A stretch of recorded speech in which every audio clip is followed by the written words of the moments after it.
Cory Trepanier's Into the Arctic video journals.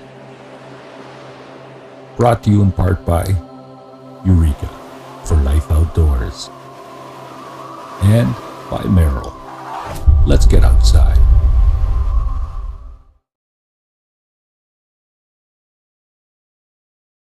Back up at Madawaska Canoe Center for my second round of wilderness first aid training. Thought before going up north it would be a great idea to come up here with my brother Carl, who's joining me for the month up north. We're on the last day and just preparing for the big scenario. Someone's going to be out in the woods, I think, hurt, and we're supposed to try to help them out, so we'll see how it goes. I want you to stay here and take care of her. Saddle one.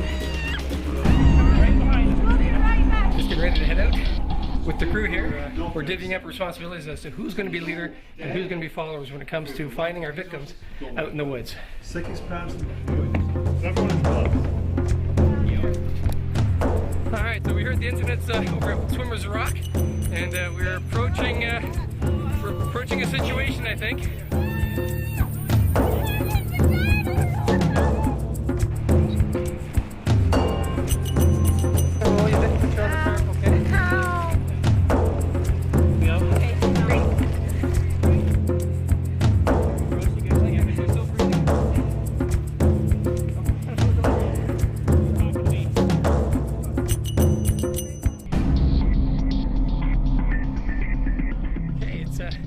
It's May 23rd, 2009, and it's time for gearing up again. So we're gonna have to go through a whole bunch of preparations for the trip, and I got brother Carl here, who's hard at it right now, taking care of one of the chores, seam sealing the new tent.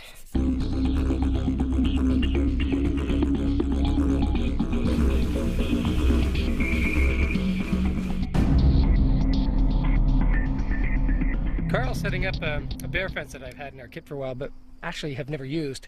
They're supposed to be quite effective in grizzly bear country, and when I spend a week down around Wilberforce Falls near Bathurst Inlet, I'm considering bringing this out in the field with us.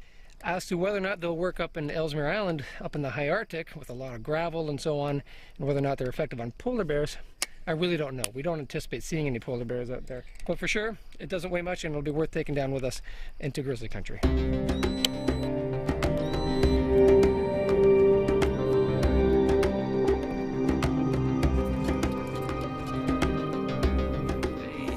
The sweet sound of success. I think this one's ready to go up north. All right, we're gonna have a look at the solar backup power that we're gonna be bringing along with us. We got 2 sets of each, just in case. All right, gonna try the cables out. See if we're actually pulling in any kind of voltage. 19 volts, looking good. Well, it's Tuesday night, and on Thursday, we have some folks coming up from Canadian North to pick up some bags of cargo to ship up to Resolute Bay. There won't be enough room for all the gear, so we have to get some stuff in there ahead of time, including stuff like my easel, which I'm packing down a little for shipping, with some food to send up. So by the time it's done, we should have ourselves about 3 good-sized packs and 1 box with canvases, and that'll be out of here to meet us up north.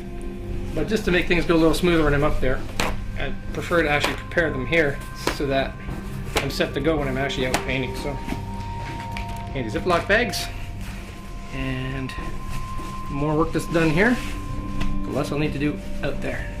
Well, going on the long trip here, I want to make sure that everything is working okay before I wind up in the Arctic, because there's no getting anything else in once we're there.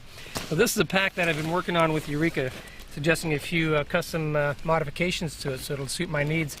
And what's nice is inside, I carry a big half-box French easel, and the only way I found to carry it properly is inside the pack, right up against my back, because it's the heaviest item usually in there.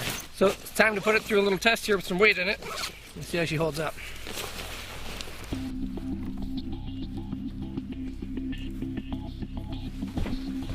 Alright, well, time to give her a little trial run. For that, I need a little weight.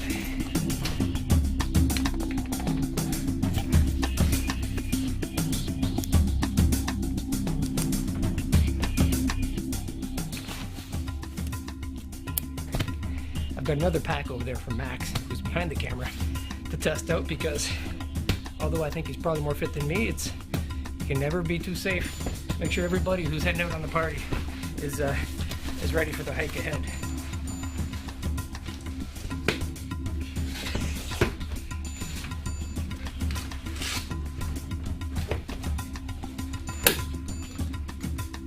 Oh, that wasn't good. Well, it is a prototype. Hence, I think we found a weak spot. Exactly why we want to test this out right now, because hopefully this won't happen in the field. We got about a week to go, and enough time to fix this before we go out there. So.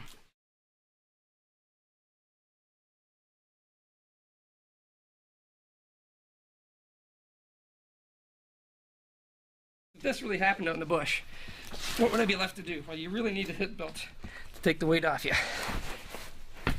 So all I could think of is I'd probably give it a few twist arounds. When you're crossing glacial rivers up there, this is a huge and very important safety factor. And that is, this has to come undone every time, your chest and your hip. Because if you fall backwards with this tied to you, that could be game over. Give it a shot.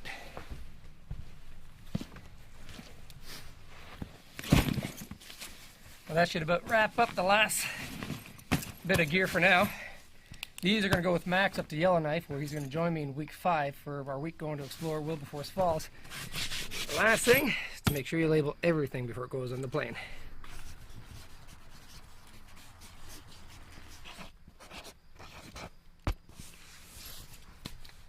That should be it.